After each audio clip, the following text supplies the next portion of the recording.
Bonjour, j'espère que vous allez bien. Je suis ravi de vous retrouver pour cette petite vidéo aujourd'hui sur le pendule. J'avais envie d'apporter un petit éclairage sur un sujet qui me semble vraiment hyper important. En tout cas, moi, c'est quelque chose que je fais au quotidien quand je travaille avec mon pendule, hein, aussi bien en séance avec des personnes que sur des nettoyages de lieux ou des choses comme ça.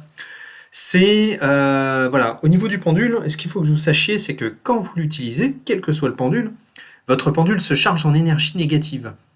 Et en fait, ce qui peut se passer, c'est qu'au bout d'un moment, votre pendule se retrouve pollué énergétiquement parce qu'il est chargé en énergie négative et du coup, le fonctionnement du pendule est beaucoup moins fluide.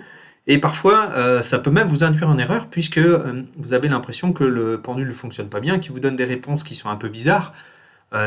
Par exemple, où vous avez l'impression que c'est oui, puis juste après c'est non pour la même question. Enfin, vous sentez que c'est un petit peu, enfin, le fonctionnement n'est pas fluide et que ça, voilà, ça cafouille un peu.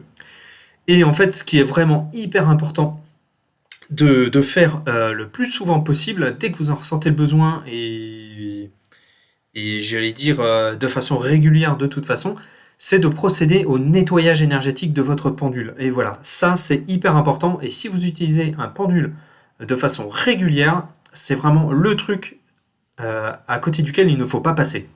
Voilà, donc ça me semblait vraiment important d'aborder ce sujet aujourd'hui parce que je pense que beaucoup de personnes se font avoir avec ça et que voilà, c'est important d'avoir conscience en fait de cette notion de charge négative qui peuvent arriver sur le pendule.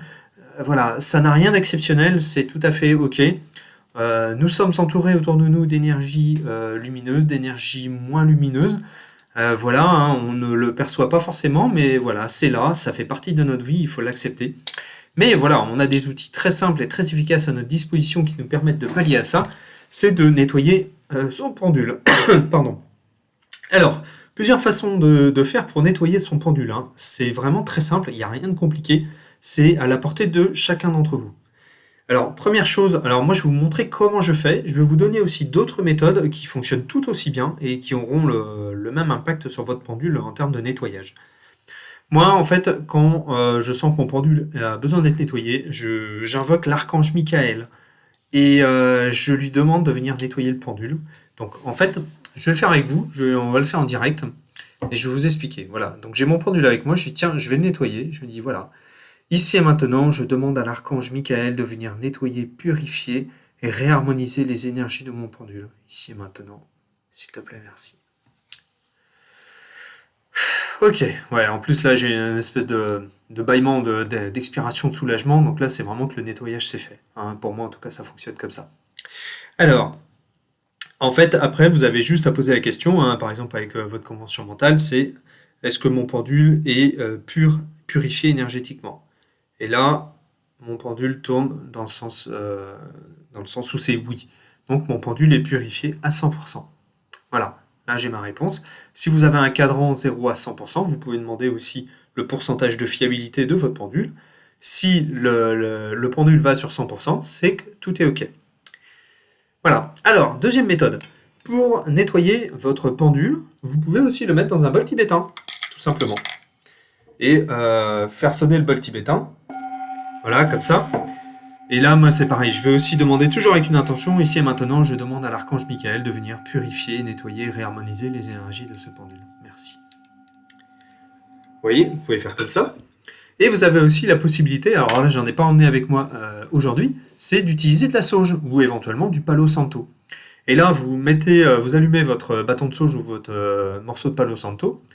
Vous commencez à le faire fumer, vous soufflez un peu dessus, et après vous allez demander, donc pareil, avec toujours mettre une intention, hein, ça donne toujours plus de puissance à ce que vous faites, et vous dites, voilà, ici et maintenant, je demande à l'archange Michael de venir nettoyer, purifier, réharmoniser mon pendule, avec la fumée de la sauge du Palo Santo qui vient dessus. Et voilà, et là après vous recontrôlez, vous demandez ici et maintenant, je demande à savoir, est-ce que mon pendule est purifié à 100%? Si la réponse est oui, c'est que c'est OK. Voilà, tout simplement. Donc, vous voyez, ce petit exercice est vraiment tout simple, hein. Moi, c'est quelque chose que je fais tous les jours, ou presque en tout cas. Dès que j'utilise mon pendule, je le nettoie, hein, parce que il sert beaucoup. Et ça, c'est vraiment important pour que vous ayez toujours les meilleures énergies avec vous et que votre pendule soit le plus pur possible. Ce qui vous permettra d'avoir les bonnes réponses, ou en tout cas d'éviter d'être mal influencé par les énergies du pendule. Voilà. Voilà, voilà, je sais pas comment vous faites pour nettoyer votre pendule. Si vous avez envie de me partager ça, ben, je vous invite à le faire en mettant un petit commentaire sous la vidéo. Voilà. Et pour ceux qui me découvrent dans cette vidéo pour la première fois, je suis Samuel de Maillard, je suis médium et énergéticien. Et moi, ma mission d'âme dans cette vie, c'est de vous accompagner pour votre mieux-être. Voilà, au travers des guidances, des contacts défunts, mais aussi de soins énergétiques et également des soins énergétiques de libération, où je vais venir travailler les origines de certains troubles qui vous empêchent d'avancer aujourd'hui, que ce soit dans vos vies antérieures, dans vos lignées familiales ou dans votre enfance. Et moi, je viens travailler pour libérer ça, vous apporter du mieux-être, vous alléger au maximum pour que vous vous sentiez bien et que vous puissiez avancer au mieux dans votre vie. Voilà. Bah écoutez, je vous souhaite une belle journée, prenez bien soin de vous, et si vous avez des questions, n'hésitez pas, envoyez-moi un petit message ou mettez-moi un petit commentaire. Allez, bonne journée à vous et à tout bientôt.